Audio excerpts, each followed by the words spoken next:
Ladies and gentlemen, welcome to the Lawrence Report. And we just wrapped up, actually last night, we just wrapped up the final season finale of Genius MLK that was on National Geographic. You can also stream it on Hulu as well. And man, it was one of those series where I just had to, for lack of better words, I was just sitting on the couch by myself thinking, wow, this right here was just a masterpiece to me. The way Reggie Bythewood, Gina Prince Bythewood, all the other producers, showrunners, the makeup team, the stylist, everybody played a vital role in making this masterpiece that we have been seeing over these last couple of weeks. And I just can't say enough about this right here. It's still Black History Month. If y'all have not seen Genius MLK, I'm begging y'all, please check out this series because this thing right here is absolutely incredible. This series right here was just so well done. I'm talking about the cinematography. I'm talking about the writing. I'm talking about the actors. Oh my God, the casting director. Please, if this video goes viral, please give the casting director a raise because they outdid themselves with the women, the men who play MLK and Malcolm, Betty Shabazz, Coretta, all the actors, all the actresses, they absolutely bodied. When I say body, I mean bodied these roles. They killed these roles, like even down to the outfits that they was wearing, the hairstyles.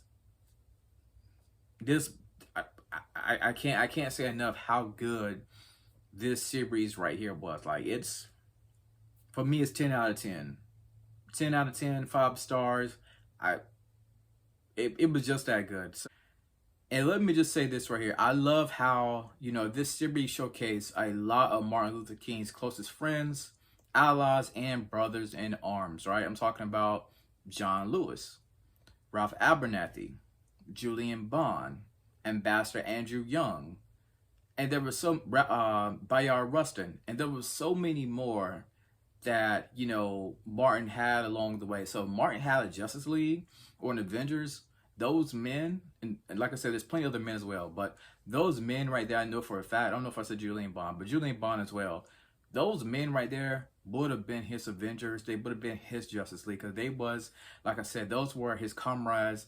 Those was his brothers in arms. Whenever things got tough, he could always lean on those men right there to get him through. So I love how, the director of the series, the showrunners, everybody, they gave us and they showed us who was MLK's closest allies when things got tough. So earlier, I've already given my review of episode 1 and 2, right? But now what I'm going to do is I'm going to give my review of basically the entire series, right? As far as Malcolm and his point of view, there is one of his brothers from the Nation of Islam. He basically got beat down, right? And that catapults Malcolm to, want to take on a bigger role in the nation as well. And as for Martin, we see him with the Montgomery Boy Bus.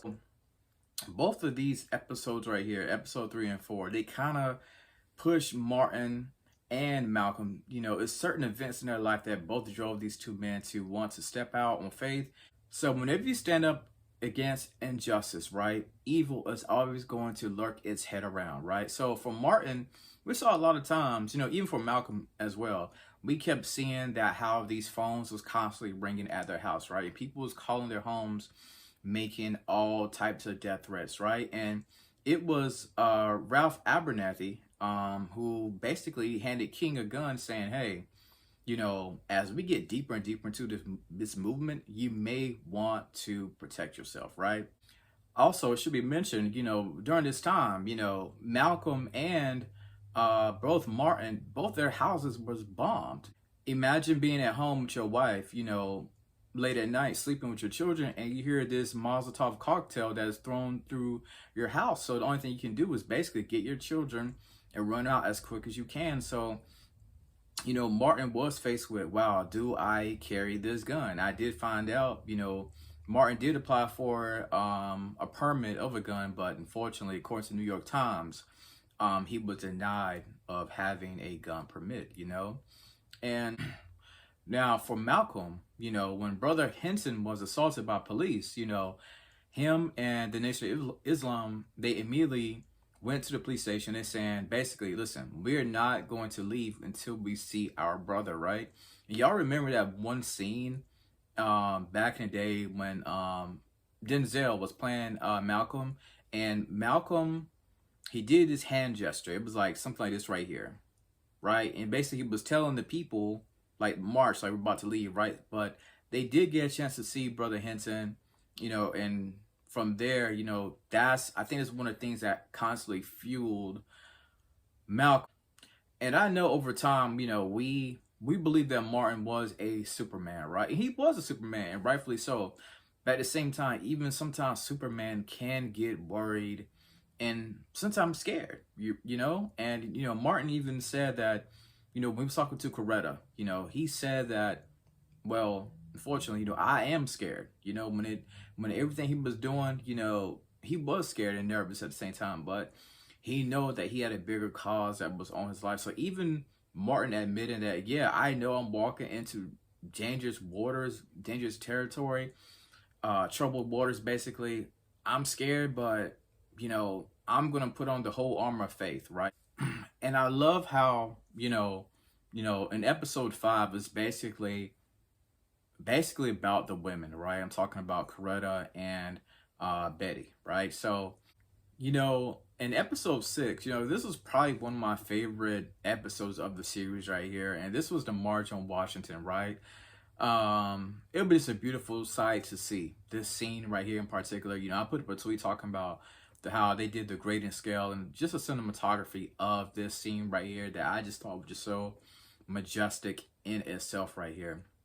And, you know, when it came to the March on Washington, you know, Malcolm was in attendance, even though he didn't necessarily agree with King. A lot of times he actually called King a coon, right?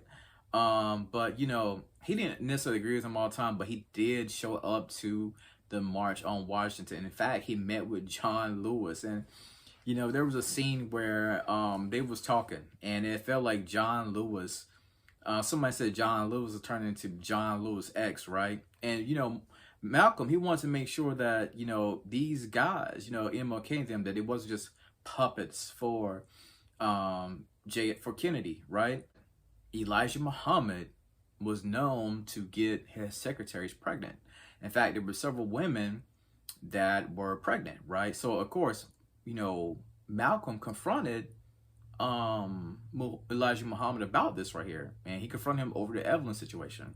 Because, you know, Evelyn, you know, they kind of like kicked her out of the nation, basically, right? And she was basically just left to the curb. And, you know, it broke Malcolm's heart seeing that when he reunited with her. And, you know, he ended up going to Elijah Muhammad. He addressed him about the situation. He was like, is it true that you have all of these children out of wedlock, you know? And Malcolm was like, I looked up to you as a father. Basically, you know, Malcolm is like, listen, you know, I'm not necessarily following the whole Elijah Muhammad thing, but I'm still a part of the nation. But at the same time, you know, I'm throwing my support behind MLK and the civil rights movement, right?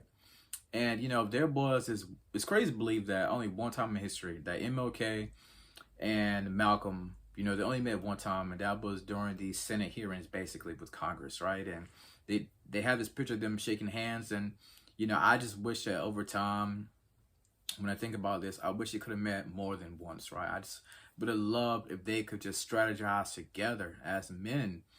You know, they could have definitely moved the movement even further, right? But that's the way that happened right there. Not to mention, you know, we don't talk about this enough, you know, how King was basically wiretapped for a long time. You know, they showed this one part where it looks like someone was outside, you know, working on some power lines, right? But it turns out that same person was working for the government, and they was basically tapping Dr. King's phone. And we get to the final episode. Basically, this final episode showcased the deadly fates of both of these men. Talking about MLK and Malcolm. Right now, I forgot to mention, when it came to Malcolm, it was many rumors that people within the Nation of Islam, they wanted to kill him. And one of the brothers, they tried to warn him about, that, these men in the Nation of Islam, they want to kill you. And, for Martin, it was the Vietnam War, right? He met with the president, and the president tried to pull him on his side, but Martin, he just had it deep down inside of him that he just had to speak out about this war. And it's just these certain effects right here, unfortunately, caused the death of both of these men, right? We saw Martin going to the ballroom in New York. He ended up, basically getting shot and killed. We saw Martin go to the aid of sanitation workers out there in Memphis. And he basically, whenever he opened up that door, he got shot, and he was assassinated and killed. So Martin's daddy, he told him, he's like, listen, you can't be Superman. You can't run to every situation that's happening, with the injustices of our people. But it was deep down in Martin's heart. He felt like he had to do this right here. And I just, I just couldn't imagine, the wives of these men, both these men, they tell their wives that, they're going to be back, right? Martin, wife, she cooked him a dish, and, Betty Shabazz, she said her final goodbye. But unfortunately, both these men never returned home that day, and, our history, is different, because these men, they decided to chart different. These men, they both had the same vision, but they had a different way of doing it. But yeah, I'm in deep thought right now, y'all. I'm sorry. But yeah, overall, this series right here was incredible. GeniusMLK. Please go see it. Please check it out. It's so good. It's so good. And as always, please tell me your favorite episode, if you had a favorite episode of GeniusMLK. I think my favorite episode had to be the March on Washington. I spoke about that earlier. I think that was my favorite episode. And as always, please feel free to hit that subscribe button, like, share, and comment. And as always, thank you for tuning in to the Lawrence Report.